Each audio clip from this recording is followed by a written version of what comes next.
Mais est-ce que donc vous faites confiance dans Donald Trump et ses méthodes qui sont plutôt brutales alors? C'est ce que vous dites ce matin.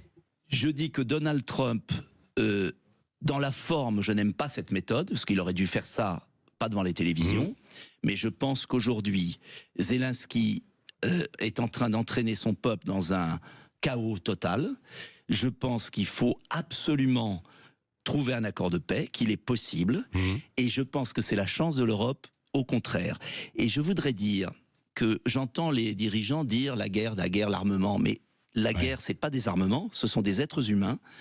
Est-ce qu'on va envoyer les jeunes Français de 18 ans mourir au Donbass pour le Donbass? C'est pas ce qui est prévu, hein. C'est pas du tout en fait ce qui est annoncé.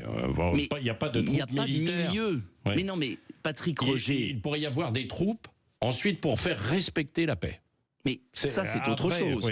Si dans le cadre d'un mandat de l'ONU, moi je cherche pas à ce que la Russie prenne l'Ukraine, attention. Je dis que Trump a raison de dire, si on ne fait pas la paix maintenant, on va laisser pourrir ce conflit.